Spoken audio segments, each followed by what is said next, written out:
Stay tuned and let's check out this Marvel Legends The Void Build-A-Figure wave. Namorita.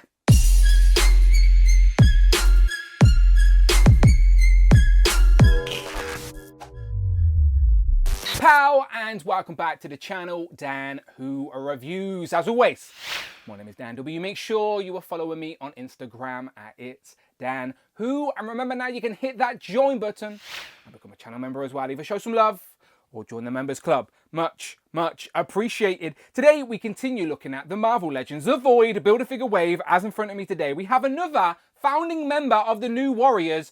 But is it the version you wanted? It is blue-skinned Namorita. And this look is very specific to the 2005 era, sort of volume 3, where it's a little bit more anime or cartoony in style. I will explain as we go through, but the figure itself does look very nice, completely pinless, double jointed knees and elbowed female, which is accurate to the character design. You can't skip out if you are trying to build the Void, as she comes with the big creepy crab torso piece. She herself only comes with 2 fisted hands. So we get Namorita on the box, that cartoon style image I talked about on the side, that same image on the back of the box. We get a write-up that reads, an Adalantian with clone genetics, Namorita fights crime as an original member of the New Warriors. And then as always, you get a list of all the figures in this wave you need to build the Void Build-A-Figure. Today we're reviewing Namorita.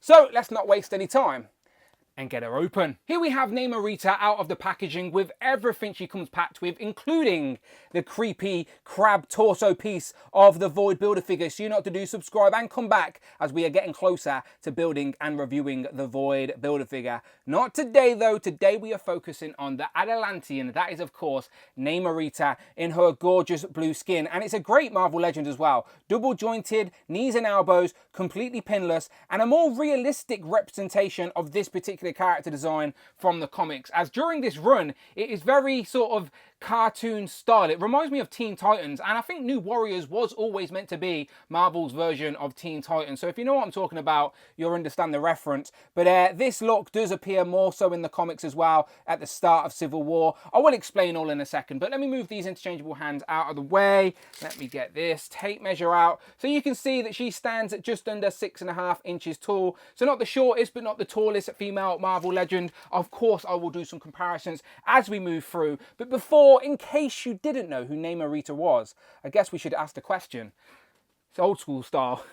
Who is she? Namorita is the clone daughter of Namora and the little cousin of Namor the Submariner, so basically the same power set. She did have flesh-colored skin like in the original New Warriors, but later her Adalantian DNA triggered her skin to turn blue, and this is when she began to call herself Chimera. This particular Marvel Legend look for Namorita is from New Warriors Volume 3 in 2005, where Scotty Young drew a more cartoon style, but I remember this is how she appeared at the start of Civil War, who some actually blame Namorita for starting. If you know, you know. So zooming in on Namorita, she does genuinely have a really nice face sculpt here. They are using the digital face printing tech, so all the details really pop, including that sort of Adalantian tribal tattoos. I don't really know how else to explain it, but the lips are like a subtle blue, and then she has like the darker eyeshadow around her eyes, so looks really nice. Now the hair sculpt is sort of windswept, or maybe it's like an underwater pose, but it's sweeping to one side, and you can see there's no real wash in it, but it does create natural shadows on the sculpt. And obviously this is a white hair on a white background, so I apologize in advance, but hopefully you can see the windswept look sort of sweeping to one side. Really nice sculpt with some nice natural shadows, but no real paint detail in there. The hair does allow for it to look down though. It's on a disc in hinge, as you can see, but looking up will be an issue. The suit is like a one-piece sort of red and white swimsuit. Then she has the red gloves to match, and then I really like those Adalantian wings. Just like Namor, they help her fly. Really cool looking on the feet. It's crazy how in live action they looked even cooler, but really good. She's completely pinless, double jointed knees, pinless, double jointed elbows, and then you can see some of that tribal tattoos all throughout her, down on the legs as well. Just a subtle, there's only a few, but they are nicely done. Nice clean lines, I will say. So yeah, let's zoom out a little bit. Because now we've seen the costume design. How does she move? So the arms will go way past 90. There's a bicep swivel, and then a deep double jointed pinless elbow there. Then she's got the hinge. Is it an up and down hinge? Yeah, I think it's... Is there a hinge? I don't even think there's a hinge. There is no hinge in that hand. That is odd. I didn't expect that. Okay, no hinge in that open palm hand. Very odd, not usual. Then she has this break at the torso here. So it's a diaphragm. So this is where you get your tilt. This is where you're going to get your swivel. And then a little bit of crunch. So more so back than forward. But there is a little bit of movement there. Moving down to the legs, you've got the thigh cut. And then the legs will go out pretty far, to be fair. And that far forward as well. Double jointed, pinless knees, really nice, and then ankle pivot and rocker, and you can still articulate them fully without the wings getting in the way. So can she do the splits? Yeah, she absolutely can do the splits. So really nice Marvel Legends sort of standard, above standard articulation, but again, females are always lackluster in the ab area. Again, you could have the ball joint, the inverted ab, the Black Widow style. You're still going to be able to get some movement out of her, and as I said, it is an accurate representation of this particular version of Namorita. I never really mentioned this, but on the back, if you move the hair out of the way, it does reveal those two peg holes for absolutely no reason at all, which is always a little bit annoying. Of course, the hair will cover them, and you're probably going to display her front on anyways, but it is always odd when we get stuff like that for no reason at all. Also, as I mentioned, odd that we get no articulation in the hands. There's a little bit of sculpting on those gloves, and also these wrist cuffs are separate pieces. So if you take the hands off, these will also come off. So yeah, I don't know why there is no articulation in those hands, but it is what it is. But there is some sculpt work. And again, one more look at those little wings. Very, very nice. They are definitely sculpted, just like Namor. They look really, really nice. And as I mentioned, her only accessories are those set of interchangeable fisted hands, and these do have the hinge in. So again, small detail. I'm just more curious if anything. Moving into comparisons, first up had to be her big cousin Namor, the Submariner. Two Atlanteans, of course. So here we have two versions of Namor, and we get a third version in this very same wave that I'm going to take a look at soon. And I didn't really mention this before, but Namorita has bare toes. She has her feet out. Now, that's not really my thing. It may be yours, but it does make her awkward to stand, and I don't know if that's the reason why, but I am struggling to get her to stand in between takes here. Very frustrating behind the scenes. Now, I don't know if it was the streamlined character design or what, but it seemed like Namorita was tall, but nope, she's not. She's average size, and you can see that very clearly when you pose her next to She-Hulk, and we have Angela as well. Another example of exactly that, here we have Power Princess, full review on the channel, and then we have Claire as well. Next up, a comparison I'm sure most people wanted to see, but this is more of a team building exercise. They're all quite awkward to stand, so they're quite staggered on the table, but Namorita is front and center. Ignoring that, right now on the table are the 6 original founding members of the very first original New Warriors from the early 90s, arguably the fans' favourite incarnation of the team. However, this is also a terribly inaccurate representation of that very same team, as it's the right members, but the costume designs and the eras are all out of sync. It is a common frustration with Marvel Legends in general, as we are ever so close to getting what we desire, completing teams how they appear from the source material. We are so close, but yet so far at the same time. Very, very frustrating.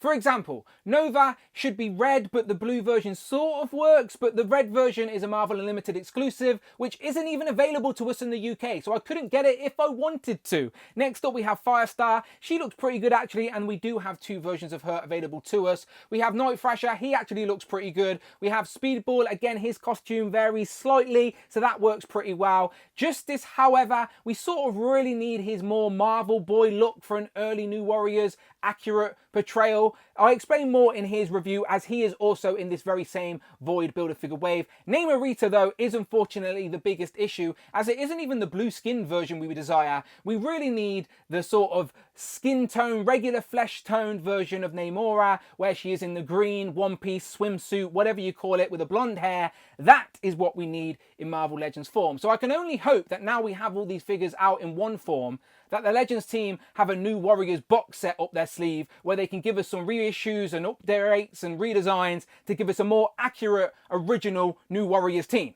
That's what we want, Hasbro. I should say I'm speaking for myself, of course. You can let me know what you think in the comments below. And I did just want to pause on these two again for a moment. Obviously, both of these are in the same wave, and they are both from the same era of the comics. Both of these costume designs are from the same time frame, so can sort of be posed together, as I did find a panel in the comics with both of these on at the end of Volume 5 of New Warriors. They teased expanding the team, so these could work. I'm fed up of Capes knocking her over in between takes. Honestly, you don't know the struggle. Here we have Vision, who's in the same wave. Go and check out the review, and of course Scarlet Witch. Two more figures I have already reviewed on the channel. It is of course Black Panther and Krista. Here we have the Renew Your Vows Spider-Man and Rage, another prominent member of the New Warriors. Here we have the 20th anniversary Cap and the Mark 70 Iron Man, but of course we can switch them out and bring in the Ultimate version of Cap and then the Extremis version of Iron Man. And let's wrap up with some of the Who crew. So we have Frogman, Tigra and Jocasta, who is reading out comments from the previous Marvel Legend review. Leave a comment on this video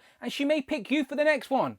Sino 8484 says, if we get a classic New Warriors box set, that would be just as. And then last but never least, here we have Captain Britain and Hal Fire Hank. So, final thoughts on this Marvel Legends, The Void Build-A-Figure wave. Namorita.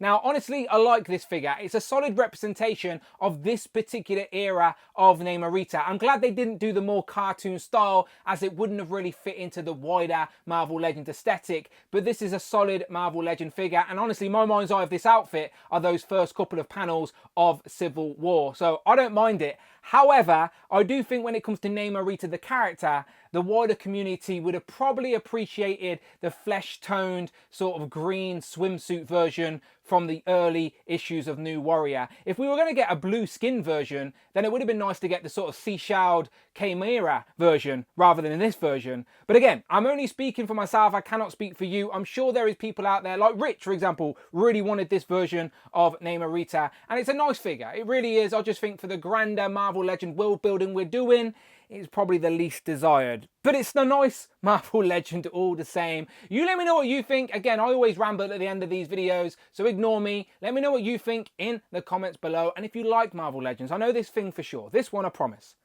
You're in the right place. Check out the videos tab, find the playlists, but most importantly, please, please, please, hit that subscribe button. Hit that all button on the notification bell. Don't miss out on a video. And please hit that join button. Become a channel member. Either show some love or join the members club. Much, much appreciated. You can follow me on Instagram at It's Dan Who. I'm on Twitter at Dan Who Reviews. And I might be on TikTok. Maybe. I heard some rumors. And as always, I will see you on the next one.